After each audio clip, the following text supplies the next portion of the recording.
అసలు ఎందుకు చదువుతాను ఏం చదువుతాను తెలియకుండా అది నాకు ఎందుకు పనికొస్తుందో తెలియదు. నాకు అనిపిస్తుంది కదా, నాకు నేను చేయాల్సింది ఇది కాదు, నేను ఇప్పుడు చదువుకొని నేనేం చేయలేను, నా లైఫ్లో అప్లై అవ్వదు. వాల్యుబుల్ టైంని ఎందుకు in the name of study, in the name of somebody's attestation or approval, ఒక సంతకం డిసైడ్ చేస్తుంది నీ calibre or your stature or your whatever your character your belief system.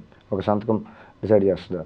అది చిన్న సంతకం, చిన్న క్వాలిటీ ఆఫ్ పేపర్ అయితే క్వాలిటీ తక్కువ, మంచి క్వాలిటీ ఆఫ్ పేపర్, మంచి క్వాలిటీ ఆఫ్ ఇంక్, మంచి క్వాలిటీ ఆఫ్ ఏదో వాట్ ఎవర్ పెద్ద పెద్ద పేర్లు whatever is widely popular.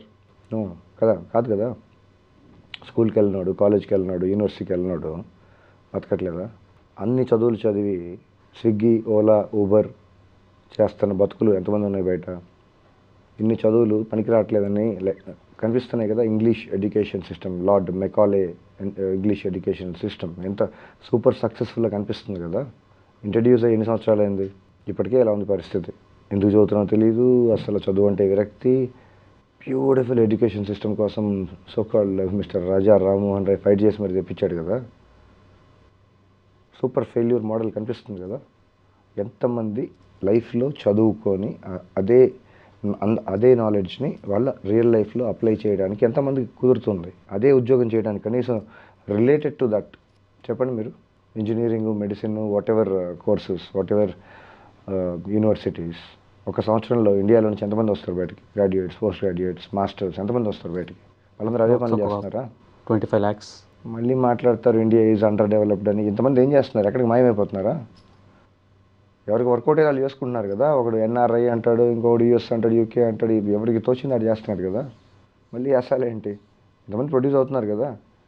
మరి అంతమంది కలిసి ఏదో ఒక పని చేస్తే ఇంకా ఇంకా under developing developing developing developing ఇంకా అవే పేర్లా? కొంచెం వెనక్కు ముందుకు వెళ్ళరా? ఇంకా అక్కడైనా వాళ్ళందరూ ఏం చేస్తున్నారు బేసికలీ? అవకాశాలు రాలేదా? Then create one. Who is stopping you? What is stopping you?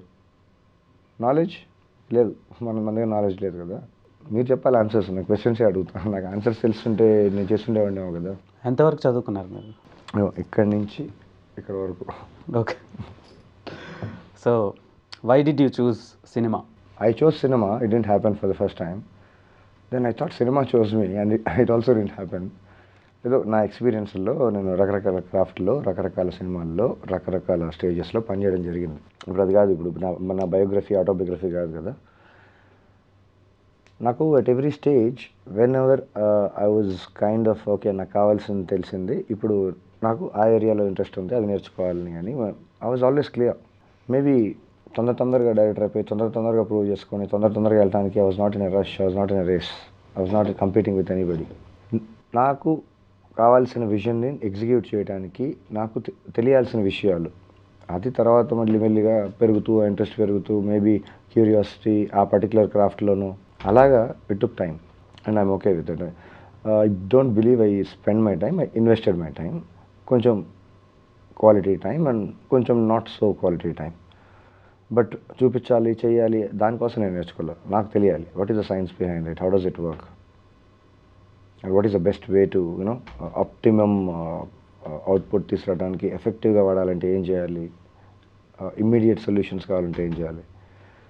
Cinema is not all about tools, cinema is not all about technique, it's not all about creativity.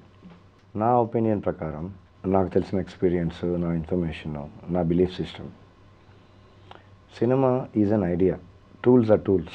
The very same tools for the best of the cast and crew and whatever. ఎంత ఎఫెక్టివ్గా వాడటం తెలిసిన వాళ్ళు అంత experts. Even experts make some not so good films. It's not about judging anybody's work. అసలు vision ఏంటి అది అందరికీ తెలియాల్సిన అవసరం లేదు. అంటే సినిమా ఇలాగే చేయాలి, ఇలా చేస్తే ఇలా వస్తుంది అని there are no hard and fast rules. ఎవరికి తెలిసిన, ఎవరి విజన్లో ఎవరికి కావాల్సింది, ఎవరికి నచ్చినట్టు వాళ్ళు ఎగ్జిక్యూట్ చేసుకుంటారు. కొంతమందికి వర్కౌట్ అవుద్ది, కొంతమందికి అవ్వదు, కొంతమందికి బాగా వర్కౌట్ అవుద్ది.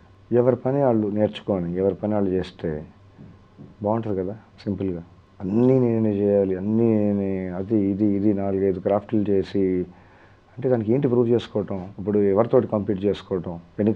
అన్ని క్రాఫ్ట్లు చేసుకుని వాళ్ళే హీరో, వాళ్ళే విలన్ చేసే అదే ఛాలెంజెసా?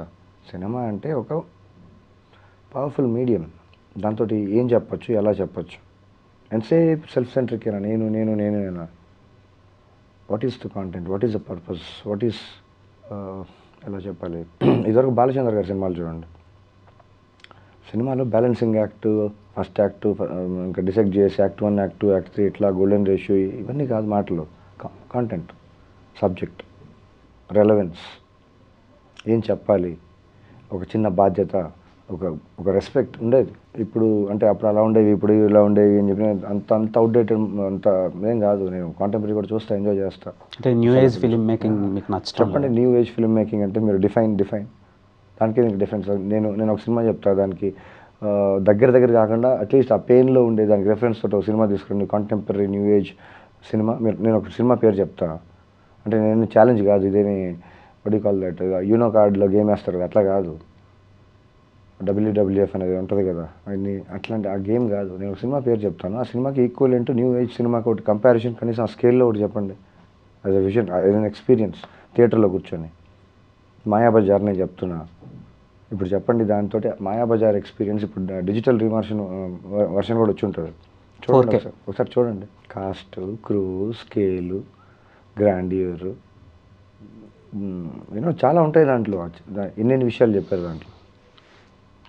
మీరు పూర్తి కథ తెలియాల్సిన అవసరం లేదు. ఎక్కడి నుంచి స్టార్ట్ చేసి ఏ సీన్ నుంచి చూసినా సరే అసలు ఏంటది ఆ స్కేల్ తోటి ఇప్పుడు కంపేర్ చేసి న్యూ ఏజ్ అంటే అన్ని సినిమాలన్నీ అలాగే ఉండాలి ఫార్మేట్. నా టెంప్లెట్ చెప్తున్నాను, just giving you reference.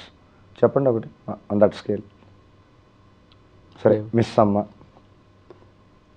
Standards, చాలా విషయాలు, not just one.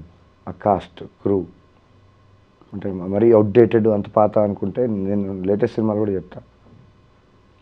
On that scale విచిత్ర సోదరులు, సంగీతం శ్రీనివాసరావు గారి సినిమా ఒకసారి చూడండి. ఆ రోజులకి వాళ్ళు కంప్లైంట్ చేయలే, మా దగ్గర లేవు ఎక్విప్మెంట్, మా దగ్గర లేవు టూల్స్ అని. అది చాలా సంవత్సరాలు పెద్ద మిరకిల్ సర్ప్రైజ్ అలా మిగిలిపోయింది కదా. ఆ విజన్, దాన్ని సపోర్ట్ చేసే core team, cost and crew, ఆ విజన్ బిలీవ్ చేయాలి కదా ఫస్ట్. అసలు ఐడియానే క్రేజీగా ఉందంటే దాన్ని ఎట్లా ఎగ్జిక్యూట్ చేయాలి, దానికి ఒక రీసెర్చ్. ఆయన కమల్ సార్ అక్కడ ఆయన నేర్చుకొని ఆయన ఎగ్జిక్యూట్ కూడా చేస్తాడు. ఇప్పుడు మనం డెడికేషన్ చాలా పెద్దది కదా, అంటే చేయట్లేదు వాళ్ళు. చూడండి, బన్నీ ఐకాన్ స్టార్ అల్లు అర్జున్, అదేదో సినిమాలో ఒక క్యాప్ ఉంటుంది కదా, లవర్ ఆల్సో సాంగ్, నా పేరు సూర్య నా ఇల్లు ఇండియా. ఆ సినిమాలో సాంగ్ చూడండి. అదంతా చేయడానికి 100 రకాలు ఉంటాయి ఆ షార్ట్ని ఎగ్జిక్యూట్ చేయడానికి, అచీవ్ చేయడానికి. That was his dedication, that was his commitment. అవసరం లేదేమో, నాకు తెలియదు కరెక్ట్గా ఎన్ని రోజులు ప్రాక్టీస్ చేశారు, 2 గంటలు ప్రాక్టీస్ చేశారని. బట్ అవుట్పుట్ కనిపిస్తుంది కదా. There is a difference between the original thing and copy, first copy, second copy, third copy. అంటే ఆ సినిమాలతో కంపేర్ చేసే సినిమాలు లేవు, కానీ ఇప్పుడు తీస్తున్నారు కదా. నేను డెడికేషన్ గురించి అడిగితే చెప్తాను కదా, దాని గురించి కూడా రెఫరెన్స్ చెప్తాను. లార్జ్ స్కేల్లో కూడా సినిమాలు వస్తున్నాయి ఇప్పుడు, పాన్ ఇండియా ఇంటర్నేషనల్ ఫిలిమ్స్ కూడా మన తెలుగు మేకర్స్ తీస్తున్నారు కదా. మంచిదే కదా, గ్లోబల్ ప్లాట్ఫామ్ పైన మన సినిమాలు కూడా అంటే ఇప్పటి నుంచే కదా, ఎప్పటి నుంచో చూస్తున్నారు.